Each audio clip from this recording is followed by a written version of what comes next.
தமிழ் மீள வேண்டும் என்றால் தமிழன் ஆள வேண்டும். எந்திரிச்சுக்க. இது மாதிரி நின்று முச்சந்தில் நின்று கத்திட்டு சாகப்படாதரா.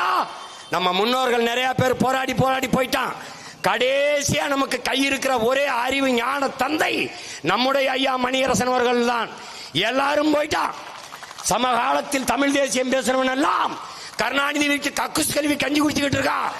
டேய், முறவாசல் செஞ்சு பிழப்பு நடத்துறான். முறவாசல் செஞ்சு டேய், இங்க அரசியல், இங்க வார் அரசியல் விடுதலை என்று வந்தவன், பொலிட்டிக்கல் ரெவல்யூஷன் என்று வந்தவன், அரசியல் வியாபாரம் பொலிட்டிக்கல் பிசினஸ் என்று மாறினான். பொலிட்டிக்கல் பிசினஸ் செய்தவன் அரசியல் விபச்சாரம் செய்ய தொடங்கிவிட்டான். Political prostitution. இது கிடையாது. நீ எந்த நிலையிலும் சமரசம் செய்யாதே.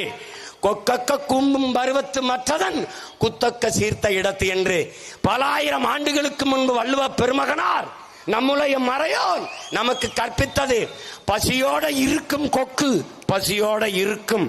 உரிய மீன் வரும் வரை ஓடு மீன் ஓட உருமீன் வரும் அளவும் காத்திருக்குமாம் கொக்கு என்பது போல உரிய மீன் ஒரு இலக்கை தீர்மானிச்சு இந்த மீனை அடிக்கணும்டா என்று காத்திருக்கிற கொக்கு.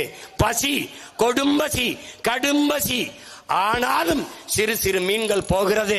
ஒன்னை கொத்தலாம், ரெண்டை கொத்தலாம், தற்காலிக பசியை தீர்க்கலாம். ஆனால் இலக்கை தீர்மானித்த கொக்கு தற்காலிக பசியை கவலைப்படாமல் அந்த ஓடு மீன் ஓட உரிமீன் வருவளவும் காத்திருக்கும் என்று நம் மூதாதை வள்ளுவ பெருமகனார் தந்தருளிய மொழியே நமக்காகத்தான் என்பதை என்னரும் தம்பி தங்கைகள் மறந்துவிடக் கூடாது. சமரசம் கூடாது. சாப்பாட்டில் கூட்டு, பொரியல், அவியல், சண்டையில் என்றைக்கும் தனித்துத்தான்.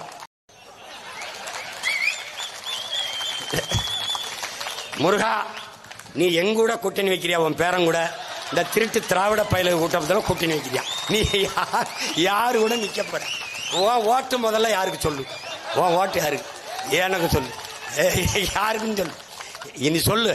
உன் வாக்கு யாருக்குன்னு சொல்லு. அப்புறம் தான் நான் காவடியை தூக்குவேன். நீ சொல்லு, முதல்ல சொல்லு. இப்ப பணம் ஏற போறேன்றா. ஜல்லிக்கட்டுக்கு போறான்னே, பணம் ஏறுறேன். நாளைக்கு ஆடு மாடு மேய்க்க போறேன். எனக்கு வழி இல்லை. என் தம்பி கூப்பிட்டுக்கிட்டு இருக்கான், ஒரு தடவை கடலுக்கு போவான்னு. நான் போவேன், ராத்திரியில் அவனோட போவேன்.